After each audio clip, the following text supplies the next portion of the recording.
Hey guys, this is OddOneGaming and today's video is sponsored by Dragonheir Silent Gods. Dragonheir is an amazing high fantasy RPG game that I've been playing for almost a year now. I'm in love with this game.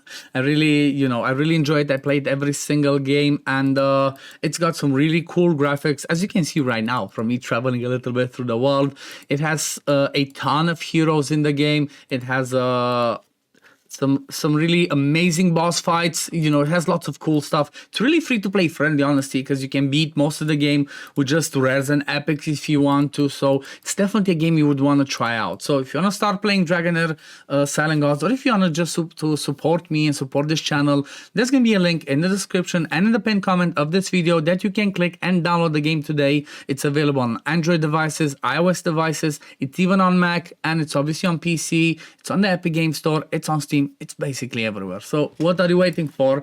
Join the AD Legends in Dragonheir. And what I mean by that is the fact that, well, they're doing some collaborations with Dungeons and Dragons. The first one that they did a few months back was a collaboration where they brought Dritz Dourdan in the game. So you could have him as a hero. Unfortunately, you cannot have him anymore because, unless that one comes back at a certain point. But you do have the chance this time around to get Elminster Omar. So there's a really cool story that goes on, where he's introduced in the game. You can get him as a hero.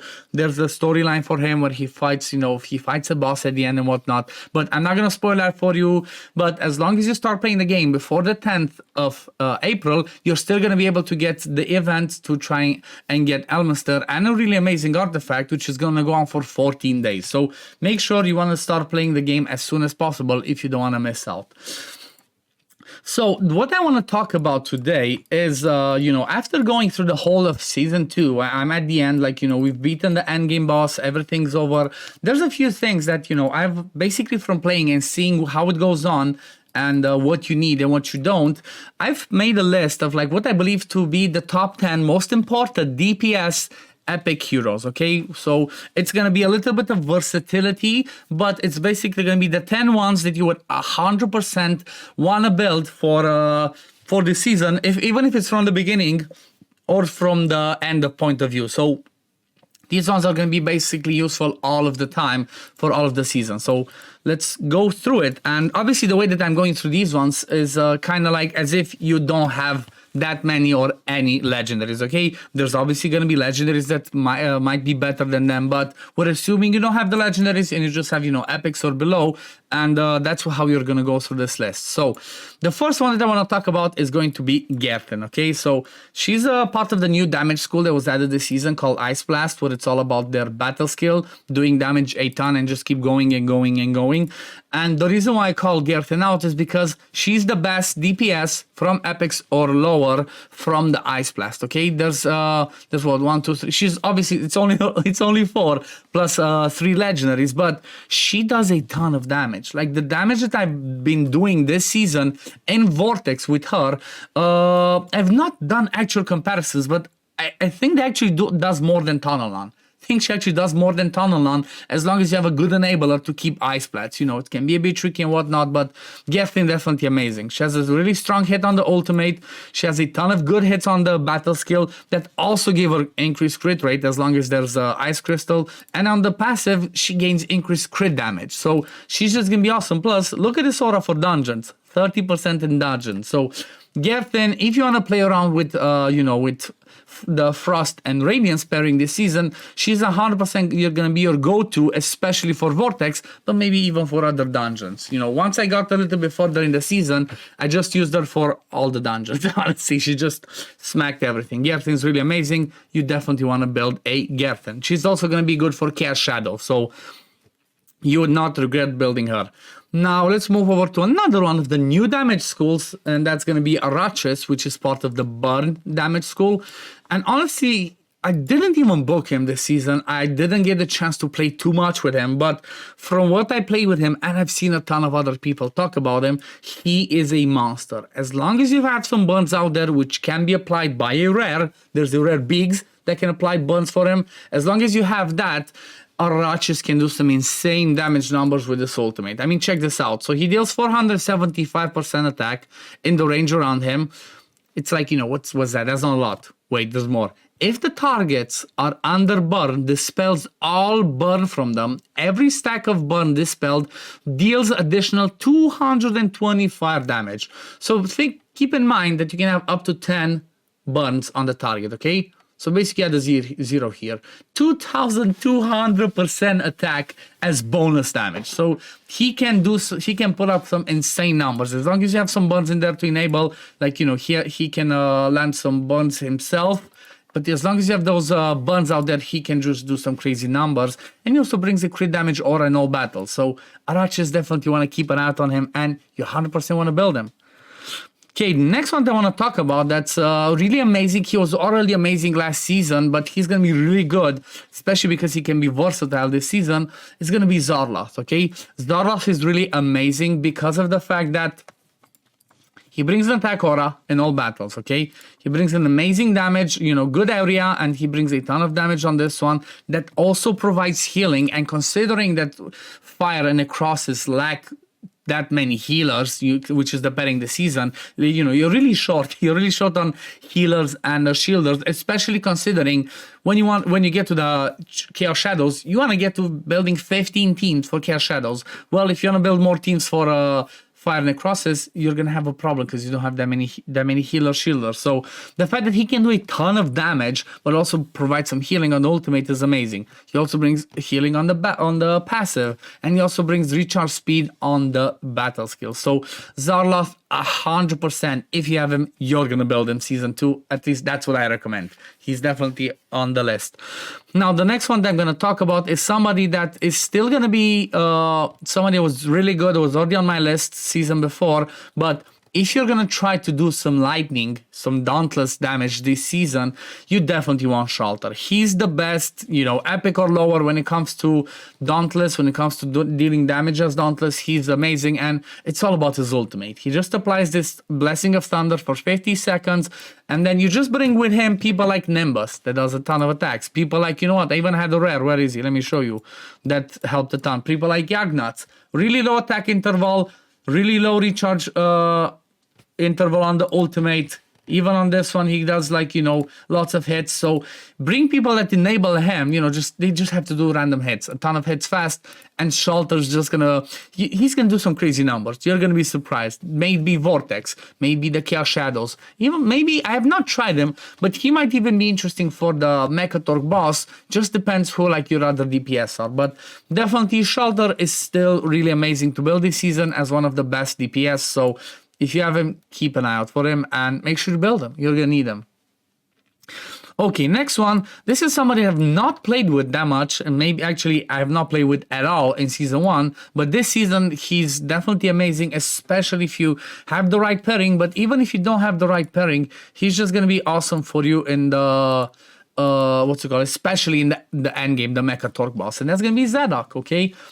Summons are not usually the best, okay? They're kind of like, meh, unless you have those OP perfect ones with Lilwanis and whatnot. But the reason why Zaros is so good is because he can do a pretty good amount of damage on this one, okay? It's 3 times 235, so that's 600, 715 in that area, okay? It doesn't look like a lot, right? Yeah, it doesn't look like a lot of damage, but check this passive out.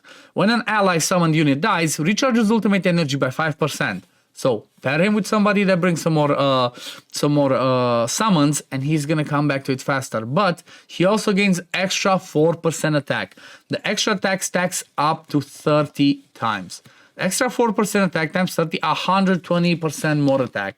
That's a lot. And usually passives scale off the total attack once you're in the fight, not just base stats. So that's why Zaros is one of the good ones. He also brings some summons himself on the battle skill. So definitely keep an eye on Zaros because he's going to be good for Goblin. He's going to be good for the Chaos Shadows. He's going to be amazing for the end game boss, for the Mechatork. So definitely Zaros worth building.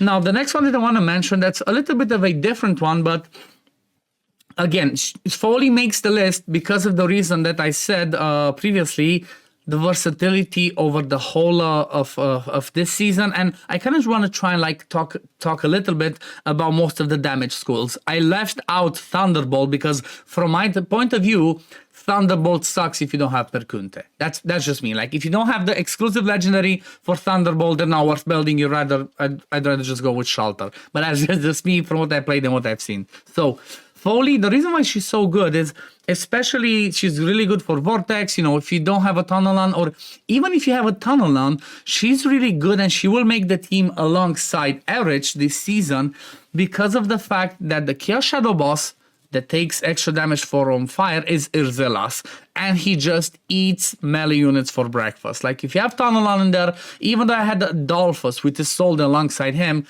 halfway through the fight my Tunnel on dies, so you just cannot bring melee units in there, and that's where somebody like a Foley will come in clutch, especially because she brings you a 25% crit damage aura in all battles. You know, she's definitely gonna be somebody you're gonna want to use and you're gonna want to build. So keep an eye out on Foley. You know, she can do tons of damage on this one, especially if she procs the wild. She does more hits once she casts the battle skill on the A1 on the basic attack. So she can have some really interesting uses. So keep an eye out on Foley and definitely build her. Okay, next one I want to talk about is gonna be somebody from the poison team, and that's gonna be Horus. So this guy didn't use him much season 1, and I didn't think too much about him, but he can smack so hard.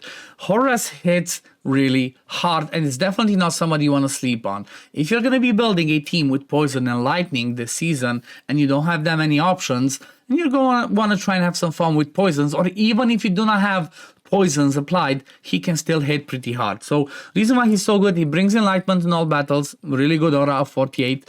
Then on the ultimate, he deals 600% attack and he instantly activates poison explosion. So basically he triggers all the poisons on all the targets in the area, which is a pretty massive area, to just have one tag. So that's going to be a ton of damage.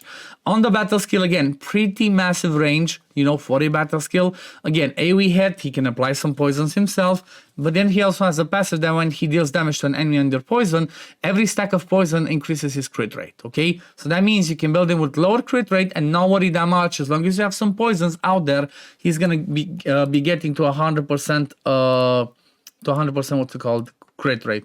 So definitely keep an eye out on Horus.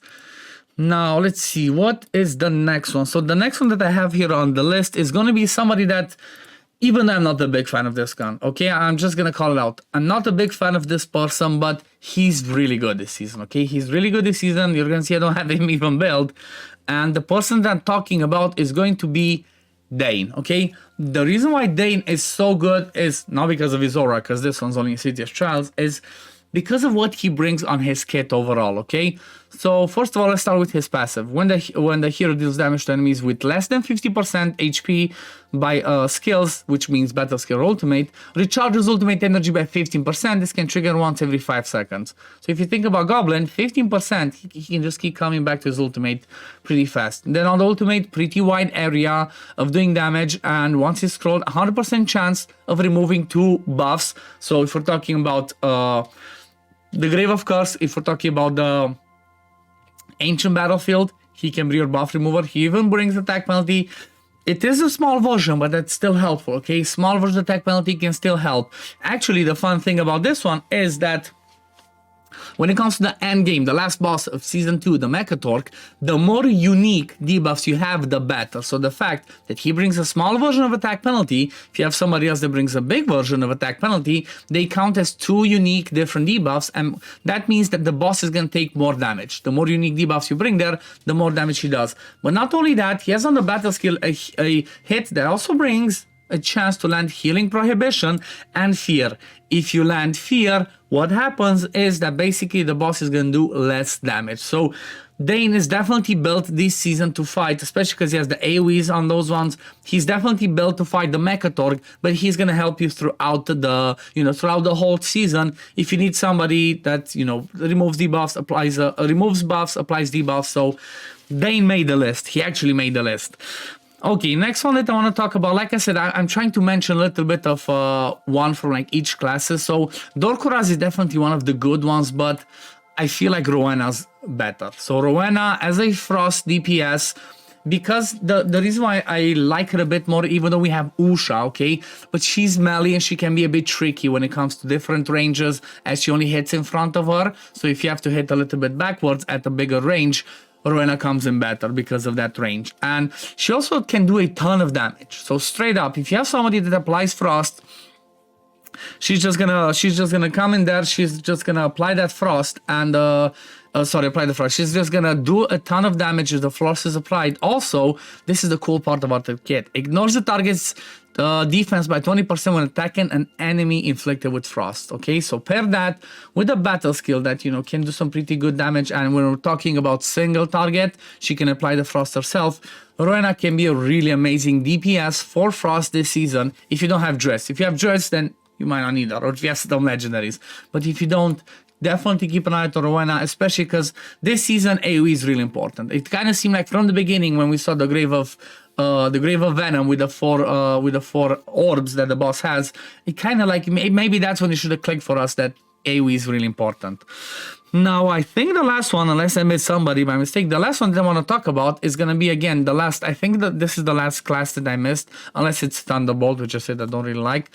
But somebody that was amazing season 1 is going to be amazing season 2. He's going to be amazing every single season because of what he brings, and that's going to be, let me see, I think he should be at the top, Hedo, okay?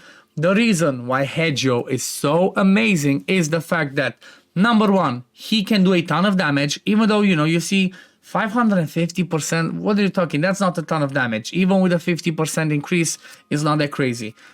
Yes, but hear me out. Look at this. The battle skill, he hits twice, 600% on a battle skill. That's massive attack. Second attack recharges his ultimate by 20%. So basically, he comes back to this ultimate a ton. He's gonna have that ultimate a lot going on. He's gonna hit a ton, and not only that, he's also a rally enabler, okay? Every time he does his ultimate, he has a chance to give rally to another ally. So he can be a rally enabler and an amazing damage dealer this season. Not only that, there's a trick this season where when it comes to chief challenges and the Chaos Shadow bosses, one of the bosses where the Radiance fights is the Jordan boss. That one's really hard, it's annoying, it's complicated to face, and you don't want to have people in front of that boss. You can trick the boss with the positioning. I have a video on that one, I think actually my channel, so go check it out once you get there. But if you position him right with his ultimate and go behind the boss, he can be a good DPS, whereas, you know, if you have people like Filto, you cannot use them, or people like Kalis that have a straight line, you cannot because they get killed by the boss. So Hedo is definitely amazing, and you 100% want to build him this season because you know what, he's gonna be good for Goblin, good for dungeons, good for the Chaos Shadows, good for the endgame, basically good everywhere, and you're gonna want to build him for your rally team if you have him.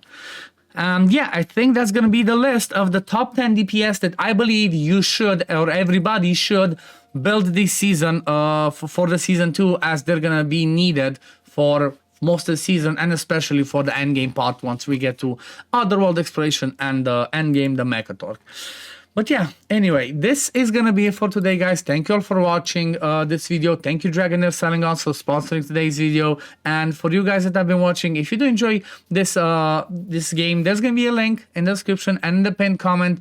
You can click that link to download the game today. It's available on iOS devices, Android devices. It's even on Mac. It's on PC, obviously, on the Epic Games Store, on Steam. It's basically everywhere. So, you know, make sure you download and start playing the game today so you don't miss out. So you can join the fun. Like, I'm really loving this game. I'm hoping more and more people start playing it, and I hope it keeps growing. But this is going to be it today, guys. Thank you for watching. As always, if you do enjoy my content, don't forget to like this video, subscribe to the channel to see when I upload next, and I'm going to see you on the next one. Peace, love, take care, everyone. Bye, guys.